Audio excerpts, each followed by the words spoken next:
Okay, so we're still doing section 7.2, trigonometric integrals.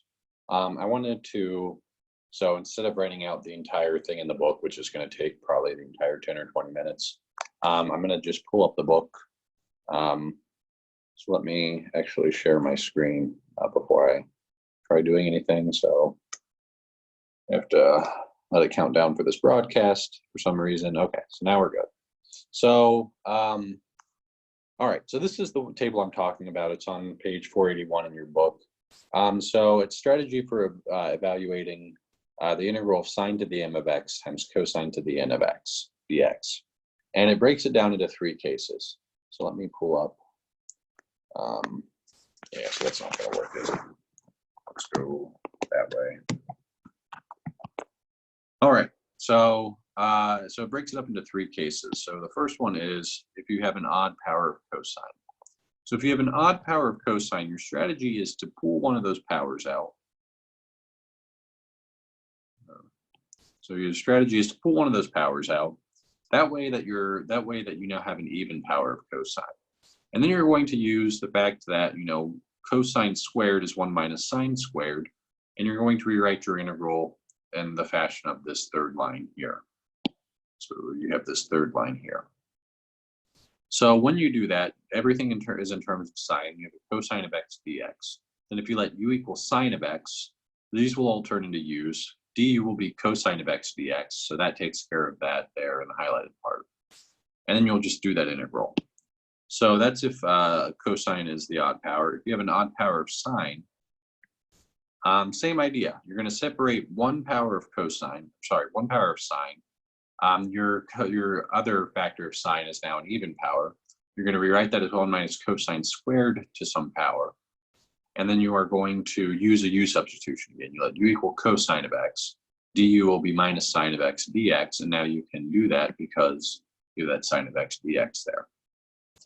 So that's if this works if you have an odd power of sine or cosine. If they are both even, then you have to simplify things and try and integrate directly.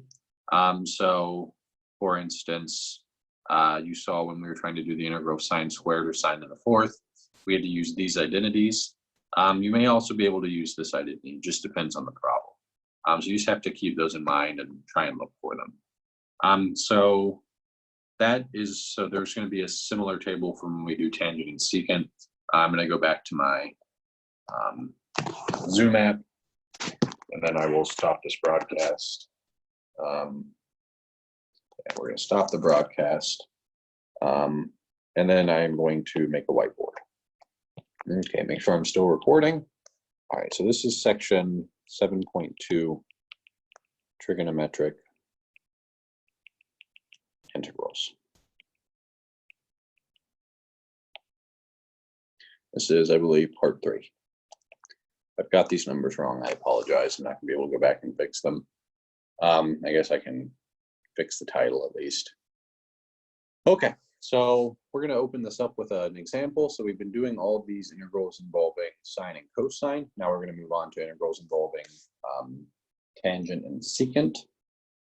So we have here the integral tan to the 6th power x secant to the 4th of x dx.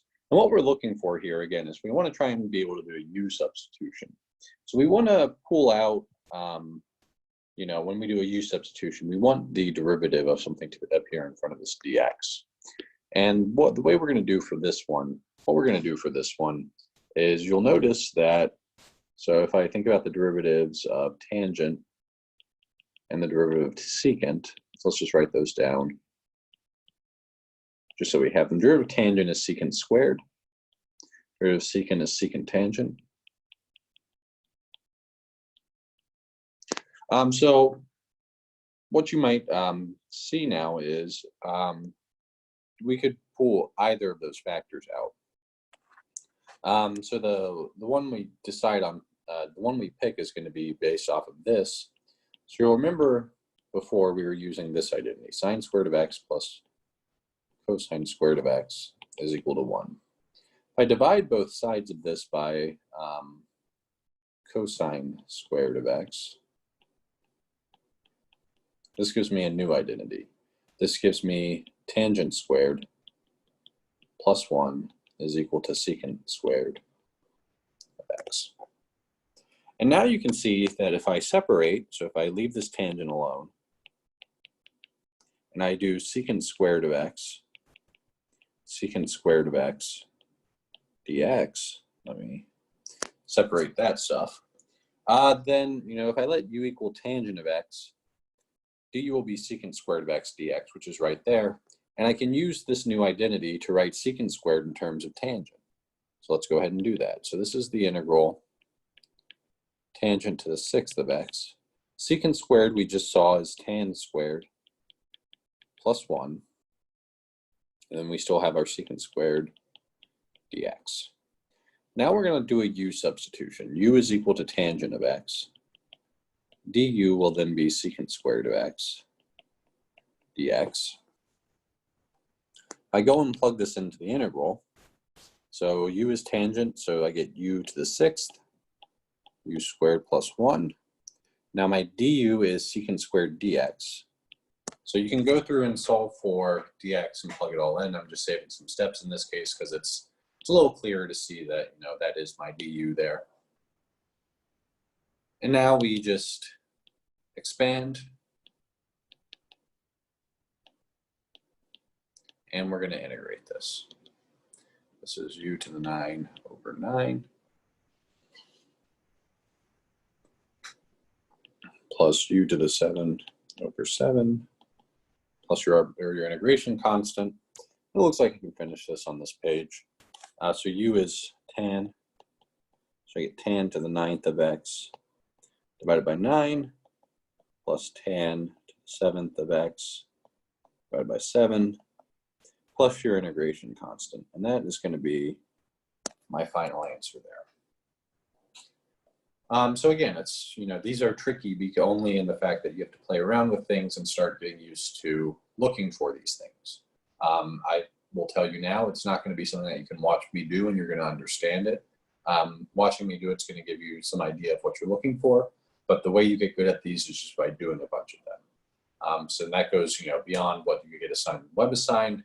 You should also be checking out the recommended homework problems at the end of the syllabus, using those to study. Those are always a good study resource. So I'm going to end this video here because I think we're about at 10 minutes.